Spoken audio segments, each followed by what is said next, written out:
अम्बेडकर द्वारा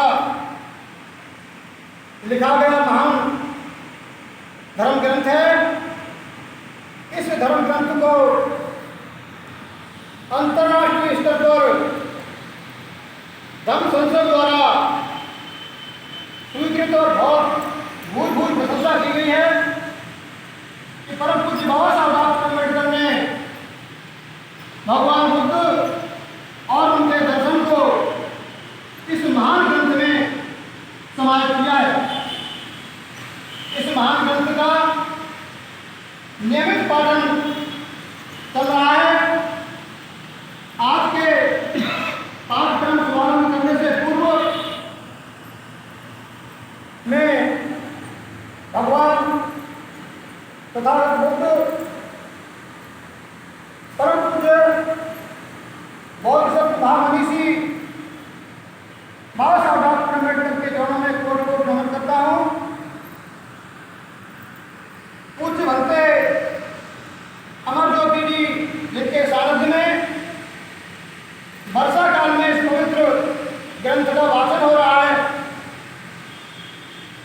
इस वाचन को जो भी सुनेगा निश्चित रूप से वो लाभान्वित होगा।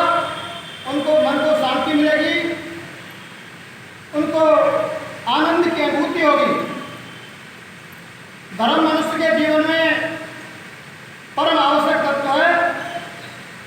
बिना धर्म के मनुष्य के अंदर करुणा की भावना, मैत्री की भावना, भाईचारे की भावना, दानशीलता और सम्य विषम दृष्टि का बोध नहीं होता।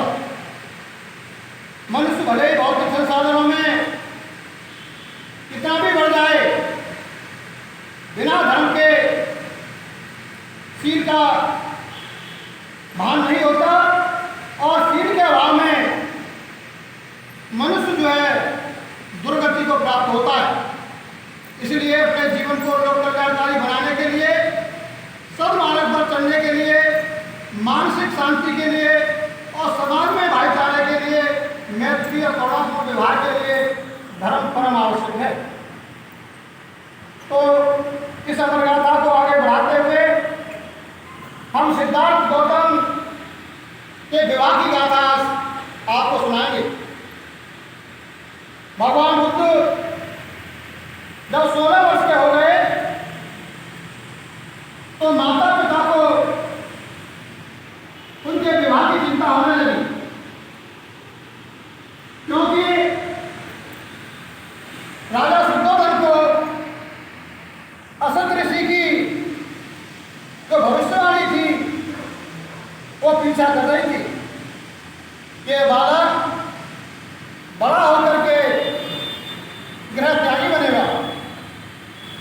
और राजपरिवार नहीं चाहता था कि उनका पुत्र गृह त्यागी बने, बल्कि राजा की जैसी महत्वाकांक्षा होती है, उनकी भी महत्वाकांक्षा थी कि मेरे राज्य का सीमा विस्तार करे और महान चक्रवर्ती राजा बने।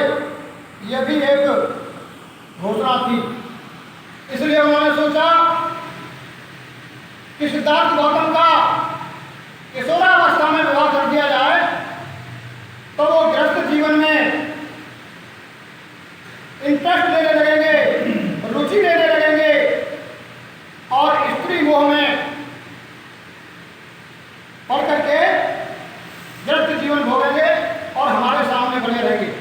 ऐसा सिद्धार्थ गौतम के पिता शुद्धोधन और माता का मानना था। उसी अंतराल में एक बहुत ही कुलीन शाक्य परिवार, जिसके मुखिया दंडपाणी थे, दंडपाणी की 16 वर्षीय एक बहुत ही खूबसूरत, सुंदर, शीलवान, गुणवान, रूपवती और नजवंती कन्या यशोधरा थी। दंडपाणी को और उनकी पत्नी को भी यह चिंता सता रही थी कि हमारी पुत्री यशोधरा अब बड़े योग्य हो गई है, अब उसका विवाह कर देना चाहिए। लेकिन जैसे उनकी पुत्री रूपवान, गुणवान और श्रीवान जो थी, तो हर माँ बाप की इच्छा होती है कि मेरी बेटी के इस योग्य वर मिले। हमारे प्राचीन संस्कृति में यह परंपरा रही है कि स्वयंवर के माध्यम से बेटियों को अपना वर चुनने का अधिकार रहा है। चाहे वो सीता स्वयंवर हो, चाहे और भी महारानियों का रहा हो, उसी परंपरा का निर्वहन करते हुए पुलिन शाक्यवंशी दंडपाणि ने तत्कालीन राजकुमारों को आमंत्रित किया और राजकुमारों को आमंत्रण दिया कि जो राजकुमार मेरी सुशील कन्या से विवाह करना चाहता है वो स्वयंवर में भाग ले। इसी श्रृंखला में सिद्धार्थ गौतम को भी आमंत्रण प्राप्त हुआ। आमंत्रण प्राप्त से शुद्धोधन और उनकी माता मां प्रजापति में हर्ष की लहर दौड़ गई और उन्होंने अपने पुत्र से कहा कि लड़की सी योग्य है, परिवार के अयोग्य है, तू इससे विवाह कर ले, स्वयंवर में भाग ले। क्योंकि भगवान बुद्ध बालकाल से आज्ञाकारी, शीलवान, कुल का सिर ऊंचा करने वाले महान सपूत थे। इसलिए माँ बाप की भावना को ध्यान में रखते हुए उन्होंने स्वयंवर में भाग लेने के लिए आमंत्रण को स्वीकार कर लिया। जैसे ही स्वयंवर में भाग लेने के लिए उन्होंने अपनी अनुमति माँ बाप को दी, उनकी खुशी का ठिकाना नहीं रहा। जब निश्चित रूप से परिवार में यशोधरा जैसी शीलवान, गुणवान, रूपवान कन्या हमारे घर में आकर के निश्चित रूप से हमारे परिवार का विकास करेगी और हमारे पुत्र के साथ दाम्पत्य जीवन व्यतीत करेगी, जिसमें कुल का नाम रोशन होगा। प्रथा के अनुसार दंडपाणि ने अपने सभी पड़ोसी देशों के तरुणों को अपनी लड़की के स्वयंवर में सम्मिलित होने का आमंत्रण भेजा। सिद्धार्थ गौतम के पास भी आमंत्रण भेजा गया। सिद्धार्थ गौतम 16 वर्ष के पूरे हो चुके थे। उसके पिता भी उसकी शादी के लिए उतने ही इच्छुक थे। उन्होंने सिद्धार्थ को स्वयंवर में जाने के लिए यशोधरा का पानी ग्रहण करने को कहा। उसने अपने माता पिता की इच्छा पूरी करना स्वीकार किया। स्वयंवर में पधारे तरुणों में से यशोधरा ने सिद्धार्थ गौतम को ही चुना। स्वयंवर की शर्त थी कि मेरी पुत्री यशोधरा आए हुए राजकुमारों में से उनके गुणावगुणों के आधार पर, उनकी प्रतिभा, उनके सीनों के आधार पर और उनके वीरता के आधार पर चयन करेगी। किंतु आए हुए राजकुमारों के गुणों का बखान किया गया तो सिद्धार्थ गौतम के बताए गए करुणावान, दयावान,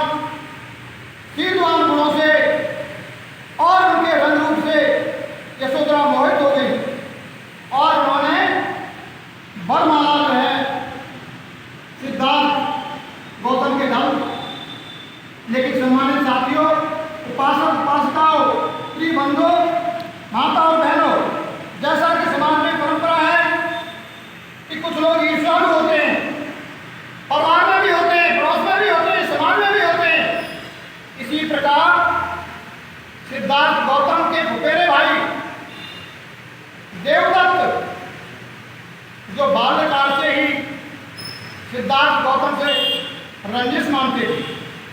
और रंजिश का कारण था हंस, जिस हंस को उन्होंने तीर मारा था, जिसके प्राण हरण का उन्होंने प्रयास किया था, उसके प्राण सिद्धार्थ गौतम ने बचाए थे। उनकी करुणा ने उस हंस के प्राण बचाए और दोनों में अधिकार को लेकर के विवाद हुआ। विवाद न्यायालय में पहुंचा। न्यायालय में भगवान सिद्धार्थ गौतम अपने विवेक, अपने ज्ञान, अपने तर्क के आधार पर यह न्यायालय में सिद्ध करने में सफल हुए कि किसी भी आदमी को चोट पहुंचाने वाला, किसी के प्राण हरण करने वाला उसका स्वामी नहीं हो सकता। किसी को जीवन दान देने वाले का महत्व अधिक होता है, इसलिए मैंने इसको जीवन दान दिया है हंस को। ये निर्दोष पक्षी है, इसका कोई दोष नहीं था। और निर्दोषों की हत्या करना घोर पाप की श्रेणी में आता है, इसलिए देवदत्त का अधिकार नहीं, इस पक्षी पर मेरा अधिकार है। मैं इसके प्राणों की रक्षा करूंगा, पालन पोषण करूंगा। न्यायालय उनसे मुतमीन हुआ और सिद्धार्थ गौतम के पक्ष में निर्णय सुनाया गया।